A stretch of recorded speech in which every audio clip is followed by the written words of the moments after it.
Welcome back to the Robaer Report. It's Monday night again, 8 o'clock Eastern Standard Time. Of course, my name is Robaer. I'll be your host today for the Robaer Report. And as always, we have a special guest to learn about, the mission of this show towards their life, individual groups that and what their contribution is to society and its development. So today is the last Monday in the month of February. It is also the last Monday in the month of February, Black History Month. And it is lastly the last Monday that we will focus on mental health for the month of February in commemoration of Black History Month. So today, I have a guest here by the name of Dr. Bruce Tisdale out of the DC, Maryland, Virginia area. Dr. Tisdale will explain to you about what he does in the field of social work. And I am going to put up the link, as I always do, for the suicide prevention. First, I'll start with if you're in the Baltimore area, need help with life struggles, please call this number. Someone will be able to talk with you. And it's important to get help, mental health support, particularly during this COVID-19 pandemic that's taking place. That's ravaging our world and our society. There's a number in Baltimore to give a call to if you need someone to talk to. Let's get on with the show. So we have a practicing licensed social worker, a counselor, a therapist here with us today. Dr. Tisdale, how you doing today, man? How you making? I'm doing well. Thank you for having me. Okay, great. And we'll jump right into the show. I back in November 2020, I was on a conference call for the Office of DC, and that's District of Columbia, Fathers, Men, and Boys. I was on a conference call where the topic was supporting men in the family law arena. Whether they were trying to get custody, issue with child support, trying to get an attorney.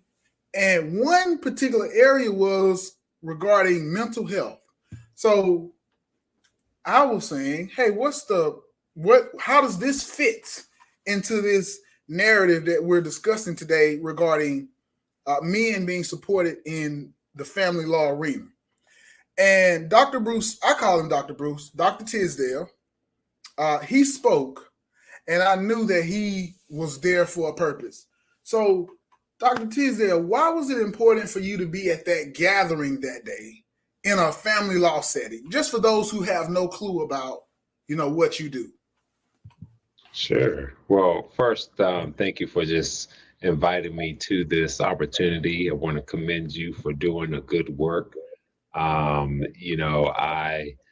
I can attest that you are a brother that has a genuine heart and desire to help and share good information with others. And this platform that you're on is doing just that. So I'm really excited about this opportunity to come and share tonight. Great. So, Thank you. I guess to try to answer your question, I was invited through a colleague that I had did some shared work on over the last maybe 10 to 12 years as a case carrying social worker during that time. And so she felt, given the purpose of that particular event and my past experience, and I'm a Black male, Black social work male, that I could perhaps relate to the topic and the audience that we were hoping to address during that particular event. Okay. And with that explanation, it actually leads into another question that I had. And that question, you can call it a two-part question. In the field of mental health, and in particular in the field of social work, why would you say it's important to have men in that line of work, and in particular men of color? Mm-hmm. Well, I could talk about my experience again, or related to my experience as being a case carrying social worker when I worked in child welfare. Majority of the first part of my social work career, I worked in child welfare in both Maryland and Washington, D.C. And a large percentage of the families that I served, they were absent of fathers. In fact, when we were looking at trying to find what's called permanency for children, whether it was reuniting them with their caretaker, oftentimes that would be a mother or a maternal figure. Fathers or paternal figures are very rare, rarely involved. That's not to say that they aren't, but in terms of taking on a primary custodial role, you just didn't see that, at least in child welfare. Okay. And I think, given my experience as a Black male social worker, I've been able to really ask the simple question, where's dad? Because just because they weren't involved doesn't mean that they did not want to be involved. Wow. And so, just by simply asking that question, we were able to bring those dads in, or those paternal figures in, so that Wow. they could have some involvement in their child's life, even if they weren't considered a viable permanency option for their child. Okay. And then, I have my own story. It's not necessarily one of child welfare, but this is personal to me. I have 3 children where each of those situations are very unique, and it caused a lot of distress.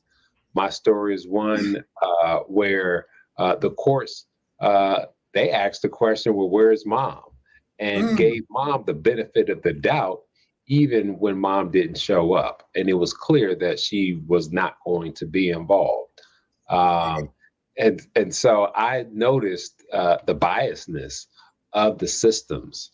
And so I've really dedicated my career to making sure that fathers or paternal figures have a voice, particularly those of color. Okay. Wow. So similar to an expression I've heard before, where they say giving a voice to the voiceless. Would that be something that you could see yourself have identified with that expression? Yeah, absolutely. For many good reasons, fathers, don't want to get caught up in this process, right? But it's necessary that they have representation that lifts up their voice and honors their contributions that they bring to the lives of the children. Okay. Wow. So Dr. Tisdale, I'll call you Dr. Tisdale for the. Oh yeah, let me do this real quick, 35 seconds. We are live streaming to Facebook, YouTube, and we're newly live streaming to Twitter. That information just came across my desk and a few of other people on our network desk, that you can actually live stream to Twitter. So we're on Twitter as well. Check us out, Black USA News on Twitter. We'll get back to the show. All right. So one thing that did impress me about meeting you was that you graduated from Howard University. That's my undergraduate. So I'm a full-time son. I graduated very well. I had a good GPA. I don't have no hard feelings. And when you told me that, I was like, wow. I've always walked past that social work building right on the corner. You have to pass it coming into the campus, but never really gave it any thought. Never, and not because I didn't care, because I didn't know. Right. And that building means a lot sitting on that corner. Let me ask you this. So I know you're LCSW. All right. And what other social work designations do you hold for the field? And so when I say that, what designations do you hold? And also as a way to share with others who may be interested in learning more about going into social work, what are some of the different paths that they can take? Mm-hmm. So I guess maybe let me just back it up a little bit and share what my educational journey has been and how it has landed me where I am currently. So I have an undergraduate degree from my undergraduate alma mater, Bowie State University, in psychology. I actually have a bachelor's of science from Bowie. Then from there, I've always known that I wanted to go into counseling. And so interestingly, you would think that I would have gone into counseling for my master's. But the guidance that I received in undergrad was to go the social work route. Because as a social worker, I could do all things, as we refer to it in the field, right? So case management, counseling. I think our class president at the time, was a principal of a charter program, and many other things. It wasn't as limiting as potentially a counseling degree would be. And so I went on to Howard University, where I obtained my master's in social work. From there, you have to obtain a license in order to work technically as a social worker. And so I was licensed as a licensed graduate social worker right out of grad school. I did that for a few years because it took me a few years to get my independent license clinical social work, but I got it, right? And I plan on keeping up my hours and my training, paying them hefty fees every 2 years. And so that led me directly into case carrying social work, as I shared earlier, particularly in child welfare. From there, I simultaneously started working in an outpatient mental health program as a therapist, doing house calls to children and youth, and very few adults at that time. Again, I always knew that this was the path that I wanted to go. But then I got into emergency room, doing some work there, PRN. I've worked in government on a macro level around policy development and agency organizations. And then all that time I was developing my private practice. And so in August of 2015, I officially applied for my business license and made it official, and we've been going strong. Now I have a practice now of at least 8 clinicians working alongside me, several master level interns that also have come through my program and currently working within my practice. And so we've. Dr. Bruce, I want to stop you real quick, all right? Because you just said something that was powerful. I mean, you experience it every day, so I don't know if you realize how powerful it was what you just said, but in 6.5 years, to August 2015, is that date correct? Correct. Tomorrow will be March 1st, 2022, and you work alongside 8 other clinicians Mhm. and you have master's degree or master's seeking students operating with you all in this field of mental health. Is that correct? That is correct. I mean, that is so powerful because that is you just said that you went down to get yourself a business license. That's very important, for the paperwork side. You already had these experiences on your academics and as well as professional. You melded or gelled the two together to create a source of income for yourself where you're actually helping the community out. Is that correct? That is correct. Yes. Wow. Okay. That is a topic that is rarely ever discussed by Yeah. you're a black man and working with 8 other people as clinicians, and you have people who are working with you who are master's degree or master's degree seeking students, and you all are working with people to help out in the mental health field. That is so powerful. I just wanted to state that. I want you to continue what you were saying, but I wanted to highlight that real quick. Yeah. Yeah. Absolutely. Yeah. I guess when you put it like that, I don't. I mean, yeah. I mean, we've done some amazing things over the last 5, 6 years, right? Wow. And so our focus now is really to step into our mission and our purpose, and that is to serve individuals that are reeling from the effects of childhood trauma Okay. or early adulthood trauma.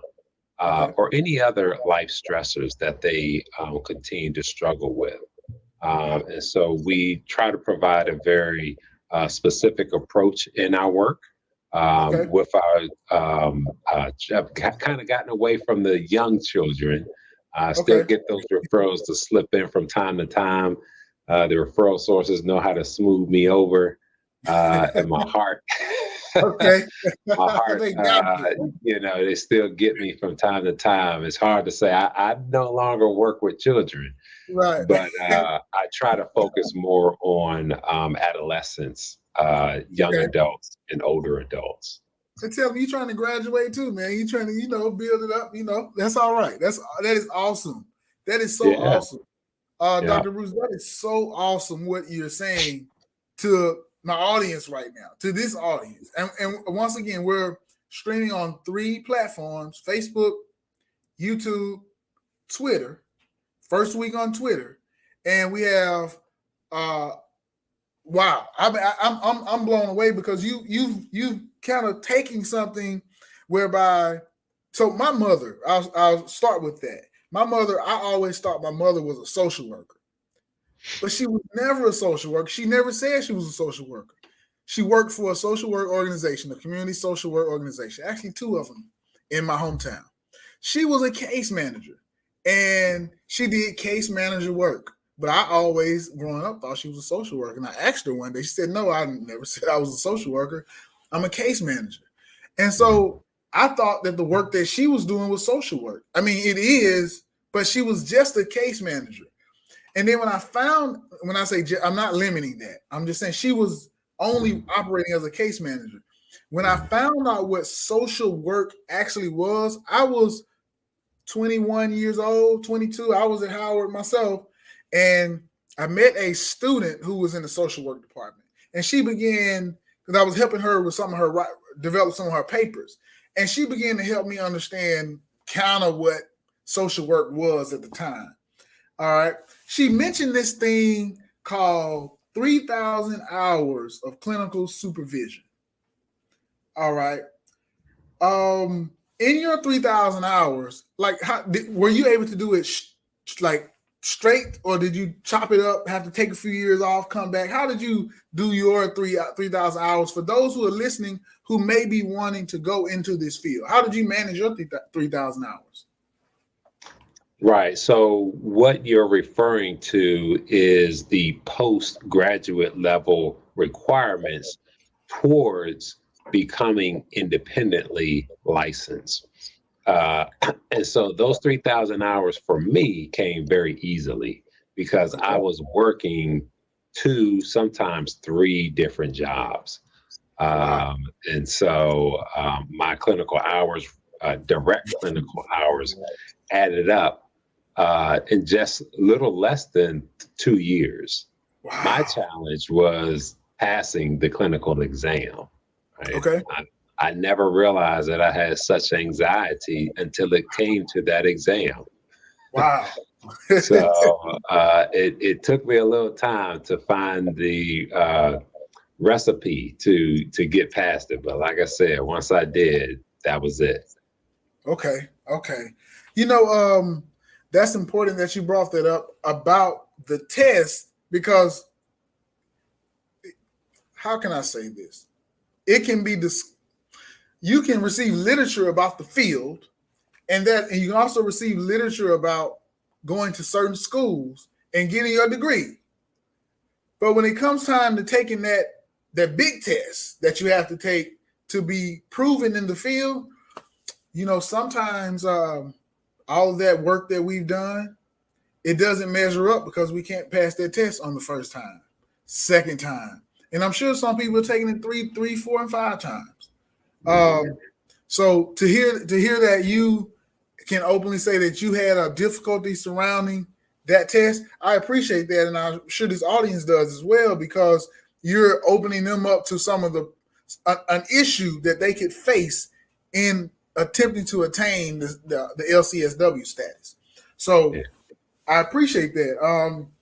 I have another question for you. So when you have consultations with your clients or you're doing your work, I'm sure you since you work with 8 other clinicians and you have other staff, I'm sure that you talk to a lot of people during the week. And when I say people, I mean clients. And with so many clients, how do you manage in regards to self-care?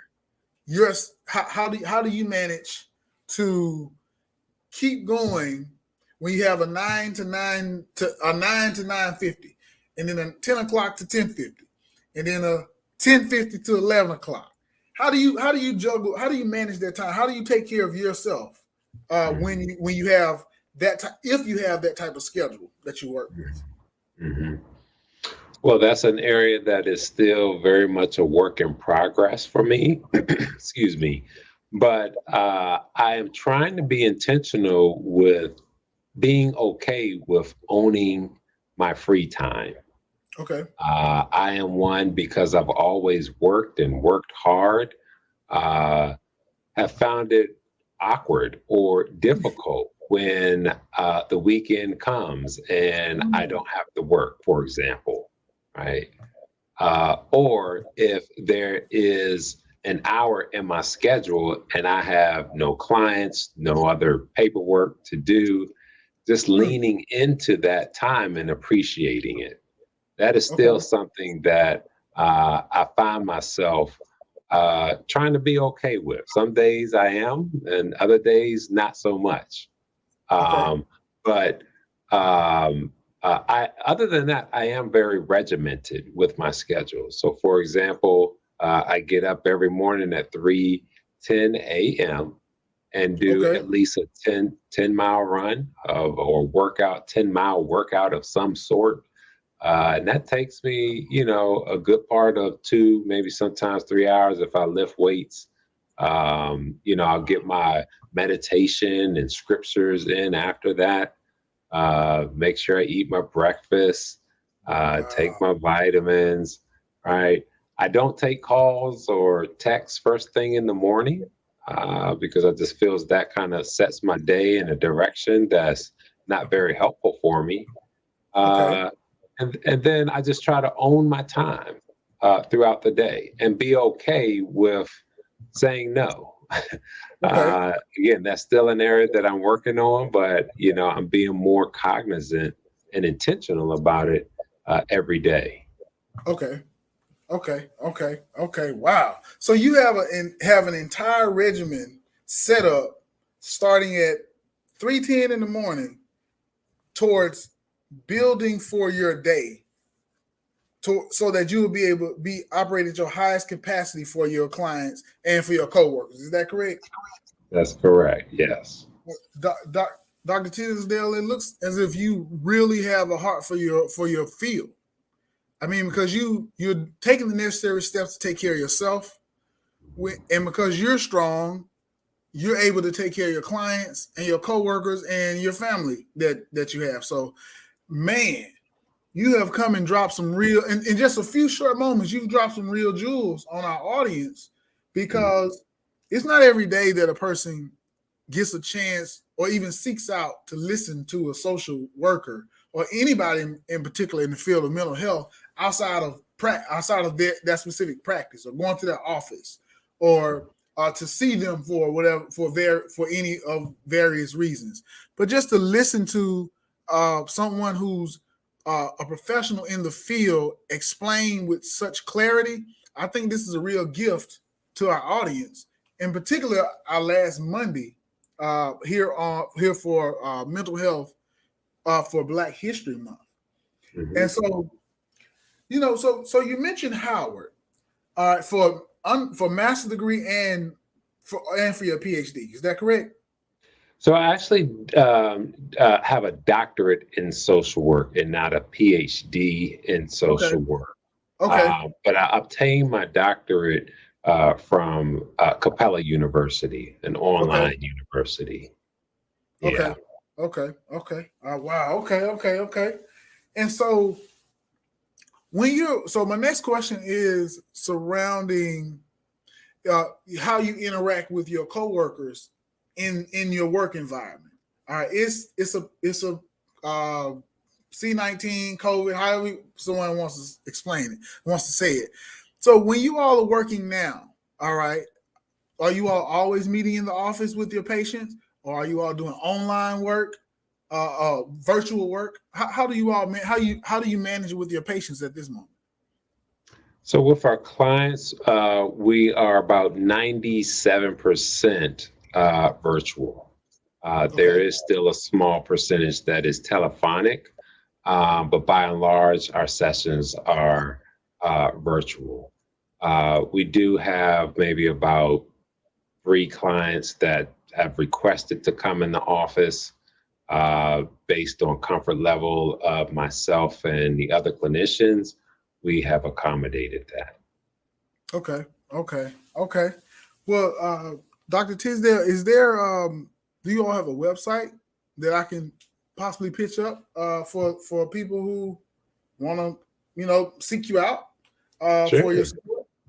Yeah, absolutely. Okay. It's Hope, HOPE, the number 4, Okay. YOULLC.org. .org. Yep. So Yep. I'm going to put this up on the screen. I'm also going to write in any information that you're comfortable sharing with me into the chat, so that people can reach out to you. If you have any information that you would like for me to put into chat, I can do at this moment. Okay. Or they can just call me directly. One of the parts of our mission is to offer convenient access to mental health treatment. We don't want we want to try to remove any barriers that may exist for someone. Okay. Sometimes particularly people of color, we may have been thinking about reaching out for help at some point. And, we feel like, well, this isn't the best time. It's late at night. If you text me, I will respond. That is a cell phone number that you see there.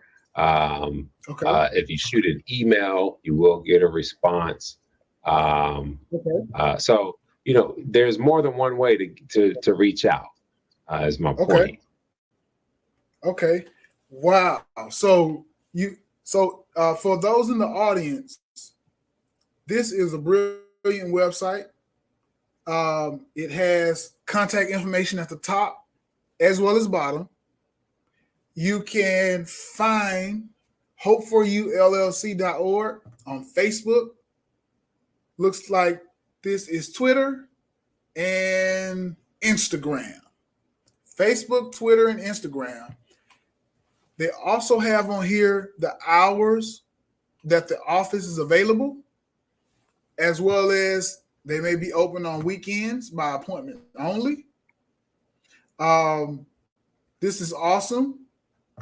At the top, you can submit your referral for your interest in working with this office. And in the middle of the page, near the bottom, they have a services tab. I would suggest for those who may be looking for some support or looking for a consultation, looking for a new home, if you can call it that, www.hopeforUllc.org. Looks like a great opportunity for anyone seeking support. As I say, I heard Dr. Tisdale speak at an event, a virtual event, about a year and a half ago. Was really impressed, thought about it for a while. And when I got this show, I said, one person I am going to bring on to talk for today, as well as for the near future, is Dr. Tisdale. So thank you so much, Dr. Tisdale, for coming and sharing with us today about your experience in the field of social work. I know you say you get up at 3:10, so you up in a few minutes. So hopefully we didn't carry you too long. Lastly, go ahead. No, it's been a pleasure. Thank you again for the opportunity. All right. And before we leave, I will say welcome. Thank you to Be More News. Let me see, get it right. We had an award ceremony this past Wednesday in Baltimore at Collins. I was awarded one of the Joe Mann's Black Wall Street Awards. For those of you who are viewers of this show, the Robaer Report, I want to thank you all for viewing because someone called me and said that, hey, you have won an award.